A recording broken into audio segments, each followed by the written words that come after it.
This summer, during the biggest sporting event of the year, Peacock turns to two broadcasting legends for the Olympics coverage you can't find anywhere else. I think they mean us. With an incredible duo sure to take home the comedy gold. Olympic Highlights with Kevin Hart and Kenan Thompson. New episodes Monday, Wednesday, and Friday. Only on Peacock. This is Sid and Friends in the Morning. Entertaining and informative. Oh, you're my best friend. 77 WABC. This is for you, Daddy.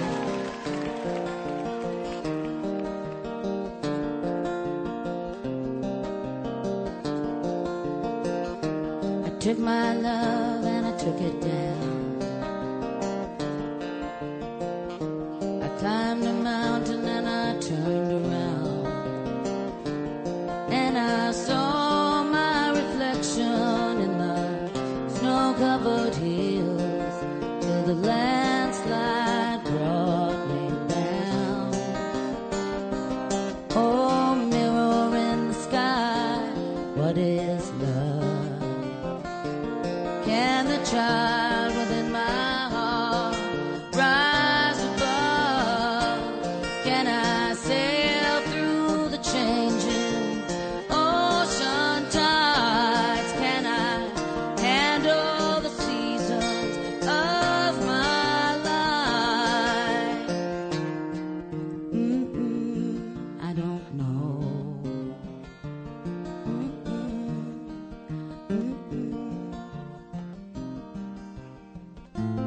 Well, I've been afraid of changing, 'cause I built my life around you.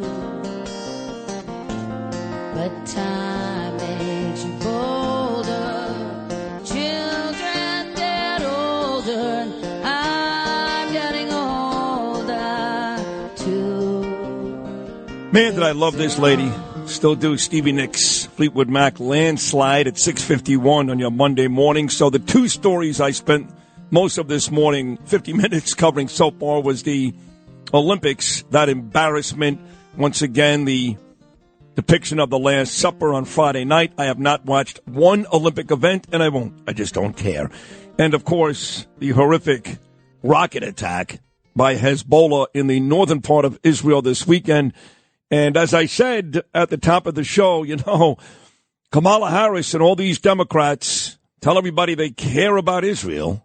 And I've been yelling since Monday, October the 9th, that Joe Biden, these folks don't. And I don't know, there's 12 little kids in pieces, literally in pieces, blown to smithereens on a soccer field.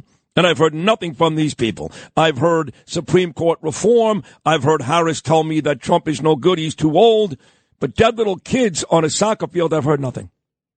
And yet Jewish people continue to defend Harris and the Democrats. And it makes me effing crazy. Alex Traiman is the CEO of JNS.org. He was here for BB's speech in D.C. last week. I believe he arrived from Jersey back in Israel like an hour ago. He's with us right now live. Alex, good morning. How are you, pal? Good morning, Sid. Doing well. Thanks so much. When did you land in Tel Aviv? I touched down about 3.5 hours ago. Oh, you've been home for 3.5 hours. Okay. And how long were you in the United States for? How long were you here for? I was there for a week. I was supposed to be there for less, but because of the scheduling and these meetings in D.C. with Biden and Harris getting pushed back a few days, I had to spend the weekend. So before we get to the tragedy that took place this weekend and how once again these Democrats are saying nothing in the United States, which is, in my opinion, reprehensible. You were at BB's speech. I watched every second of it. I thought it was brilliant. I loved it. He showed bipartisan support for both Joe Biden and Donald Trump. He did not make it any favorites, right? He talked about America and Israel having a common enemy, which is Iran, of course. I thought he was brilliant. Took Nancy Pelosi 10 minutes to say that's the worst speech for any foreign leader ever. Since then, Jumaane Williams, Gregory Meeks, Chuck Schumer, many others agreed. You were sitting in that house that day. How great was that speech? Anybody that was in the room would tell you that the speech was incredible, and it was only people that weren't there, like Nancy Pelosi, that could come out and say that it was the worst. Well, wait a second. So you're going to tell me that Rashida Tlaib, who was sitting in the room, was going to say it was a great speech? Rashida Tlaib was shaking her head, in major disappointment. I thought she was gonna go into some sort of convulsion because she was listening to him and he was hitting every single line, and every person in the room almost was standing, in rousing applause, line after line after line. And Rashida Tlaib must have walked away from that speech knowing that the overwhelming majority of American leaders stand shoulder to shoulder with the state of Israel. No, but you're right. Everybody else, my cousin Norm Coleman, you know him very well, Alex, the head of the RJC. He was on with me the day after. He was there. Anthony D'Esposito, Mark Levin. I spoke to all these folks, and they said, to a man, just an unbelievable speech. I mean, a real leader, real inspiration, and again, was kind to every party, everyone. Well, for Israel, the relationship is more than just political. And yes, Donald Trump was indeed the greatest friend that Israel had, in the White House and many, many leaders. But, the relationship has to transcend their relationship with Donald Trump, and it has to transcend Biden's presidency. And if Harris or somebody else would be president, the relationship has to transcend that regime as well. So, Alex, Harris doesn't show up. She goes to basically a glorified sorority party at her college in Indiana, right? And, I had a prior commitment, a glorified sorority party in Indiana. That tells you all you need to know. She doesn't show up, okay? But she meets with Bibi a couple of days later, her and Biden. And what does she do? She does what she always does. I love Israel. I'm there for Israel. Our support is unwavering. But then she gives Bibi a bunch of ultimatums. Says, I want a ceasefire.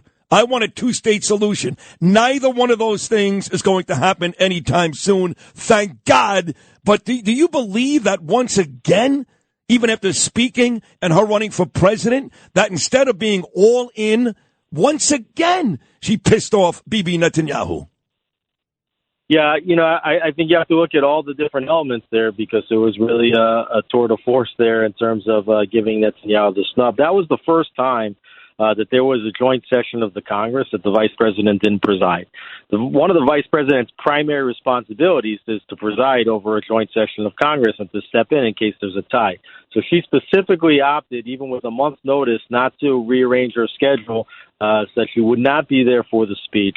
And then there was no press conference together with Harris and Netanyahu. There was just a photo opportunity. Harris said, we have a lot to talk about. Let's go in.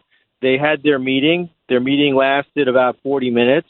And then after their meeting, Harris comes out, sends Netanyahu on his way. He leaves the White House, and then Harris has a press conference where, like you said, she said, yeah, of course, I support Israel's right to defend itself, but how it does so matters. And then went on to talk about the dire humanitarian crisis in Gaza with acute food shortage. And I can tell you that after the meeting, Netanyahu and his staff, they briefed Israeli reporters in the hotel at the Watergate where they were staying afterwards, and they were not pleased with the remarks. They said that the meeting went pretty well, but that the remarks that she gave after, were quite harmful in their opinion. They did not like her tone. Specifically, they said that her tone gives the public sense that there's daylight between Israel and the United States. And what Netanyahu said was, you can always say to me whatever you want in a meeting, but when you get into public, you have to make it look like Israel and the United States are on the same page, because if you do not, then that can actually make a negotiation for a hostage deal more difficult because it shows Hamas that they should raise their price. And he said that it could make a broader war in the region much more likely, and that brings us to yesterday with this bombing with this rocket attack in Majlis Shams. Before we get that rocket attack, though, look at the contrast. You talked about Thursday, how Kamala's okay in the meeting, then comes out and really is disrespectful and the same garbage he's been talking about for months and months and months. It's amazing to me that Jewish people are going to vote for her. It's really sickening, actually. The next day, he goes to Mar-a-Lago. he meets with Donald Trump. You talk about photo opportunities. They took about 20 pictures together inside Mar-a-Lago. They had a room set up with Israeli flags all over the place. A beautiful video when Bibi and Sarah first got to Mar-a-Lago and Donald Trump was there at the door to greet them. Trump saying, listen, go in there, do what you got to do, just end it quickly. But whatever you need, I got you. How about the stark contrast between the meeting with Netanyahu, with Biden and Harris on Thursday, and the meeting with Trump on Friday? Yeah, I think that you hit the nail on the head. Biden, he's not part of the picture anymore. Maybe there was some corner of his heart that had some sort of sentimental connection to Israel. Harris has no sentimental connection to Israel whatsoever. Do Israelis know that? Do Israelis know that? They're not being fooled, are they? I think Israelis were more fooled about Biden. They got the sense that he was supporting them, but the problem with Biden was that he wasn't the one calling the shots. You have Antony Blinken, Secretary of State, and Jake Sullivan, and then some other really nefarious characters like Maher Bitar and Hadi Amr, who are really at the top of the foreign policy spectrum there in the United States that not only don't like Israel, but they're specifically working against Israel, and one of them, like Maher Bitar, he ran a Students for Justice in Palestine chapter in Michigan, when he was in college. So these are really rabidly anti-Israel State Department officials, and Harris is from that same group. She's in the same anti-Israel group. She does not like Israel. She said, "Yeah, okay, Israel's there. When I was a kid, I put some money in a little pushka jar, for trees." But that's her connection to Israel. That's not like Biden, who says, I've met with every single Israeli prime minister all the way back to Golda Meir. So yeah. I think that Israelis, they thought that they had a friend in Biden, but when you poll Israelis, they'll tell you that they thought that Biden is a stronger supporter of Israel than Kamala Harris. And don't forget. I agree with that, and I was the one who told you Monday, October the 9th, that Joe Biden was no good. I turned out to be right, and I agree that she's even worse. Yeah, but Israelis, they're not going to be fooled by her, because don't forget also that Israelis did not like Barack Obama. And they were polled on that over and over again, and they really thought that he saw the region and the world backwards to the way Israelis see it, and I think they're going to see that Kamala Harris is the same thing. So I put on my Facebook page and Instagram page last week, and you know this, Alex, you could attest to this, way before Donald Trump went on Sebastian Gorka's show and said any Jew that votes Democrat should be ashamed. I've been saying for how long? Worse than that, you're a disgrace. So I put it on last week again. I do it just about every week. And I get bombarded by these New York Jews. Hey, Sid, you're so stupid. Of course Kamala loves the Jews. She's married to a Jew. Okay. So I do my homework on Doug Emhoff, Kamala Harris's quote-unquote Jewish husband.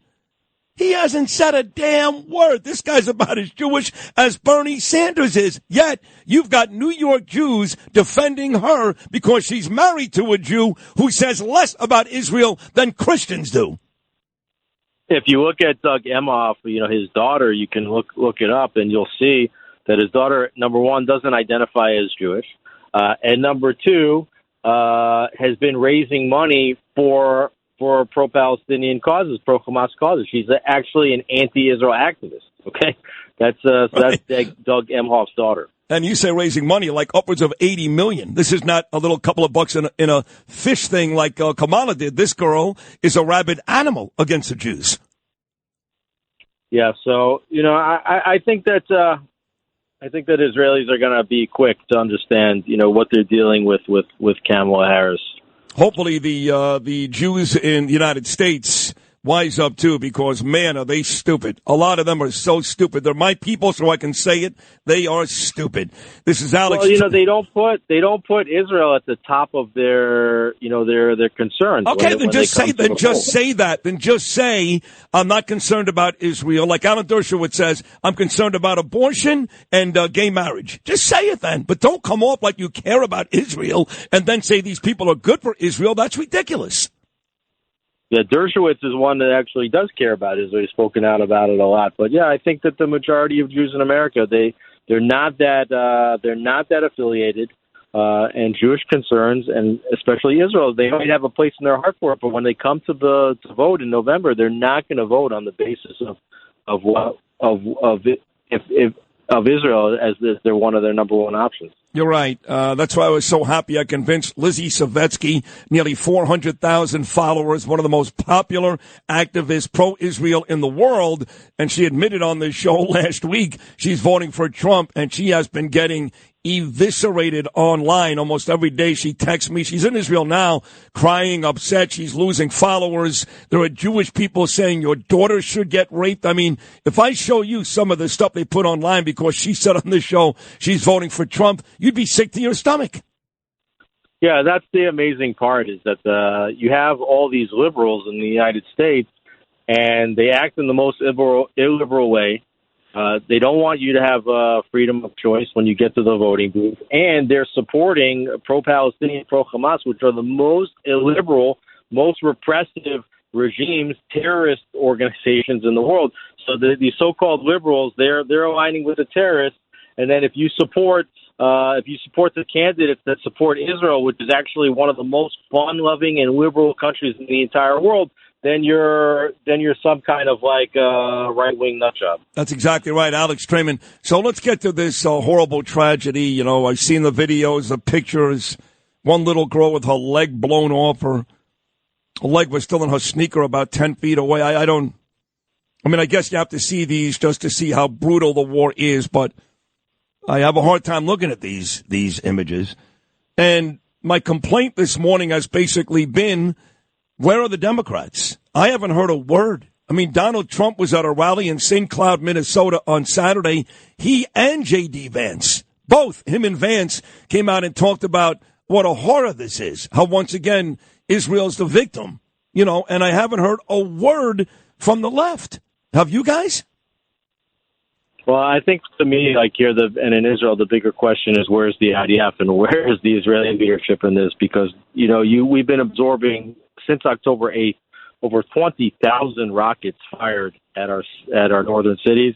We had over 80,000 of our civilians evacuated from homes near the border with Lebanon, and there's just been attack after attack. Hezbollah has destroyed so much infrastructure in Israel, and now you have a strike that killed 12 children at a soccer game, Druze children, and also injured dozens of others. And, you know, the Israelis are asking, like, where's the red line? You know, the red line should have been crossed already, 9 months ago. And now we're waiting to see if the IDF is finally going to do what it takes to make Hezbollah pay such a heavy price that they know to stop firing again on Israel. Right, so before I get to the IDF, give us a little bit of a geography lesson, because like you said, those northern communities have been evacuated for months, nearly 100,000 people now living in central Israel. And this rocket obviously went a little further south than what Hezbollah had been doing before, right? I mean, they weren't necessarily looking to bomb civilian territories. This clearly was. So for the listeners here in New York that don't know, give us a little geography lesson about where exactly this strike happened. Yeah, this strike happened in the Golan Heights. It is actually one of the more northern areas. The Lebanon. I mean, Israel. It's so Israel's northern border is with Lebanon, and then it kind of jets out up to the northeast into the Golan Heights. This is area that Israel took over from Syria in the Six-Day War of 1967. It is an area that Donald Trump recognized as being under Israeli sovereignty. As one of the moves that he made in his administration. And so Hezbollah fired a little bit to the east and got into this town, this rock. It was an Iranian-made rocket with a 50 kilogram payload that hit into this Druze village. Druze tend to be very loyal to the host country in which they live, and you have many Druze citizens, even though they're Muslim. They are serving in the Israeli army loyally, serving in the police forces as well. And I think that the big question is, will Netanyahu, will the IDF value the lives of the Druze as much as they would value these lives had a rocket kill 12 people in Tel Aviv. Oh, so you're saying these are Arab Jews, or not even Jews?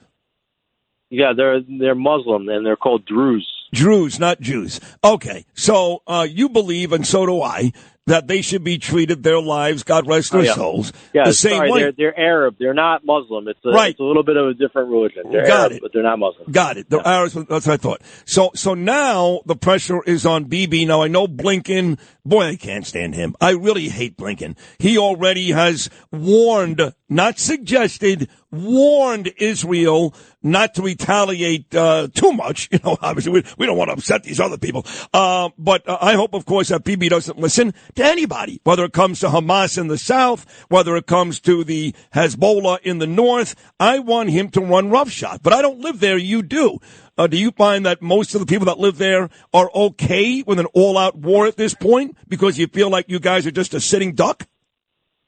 I think that Netanyahu, the upper echelons of the military, and even most Israelis at this point would want to avoid that all-out confrontation at this point if they can, for a number of different reasons, including our missile defense systems. They're kind of waiting for this laser system to get on board. They'd like to see the IDF get a little bit of recuperation after fighting for 9 months in Gaza.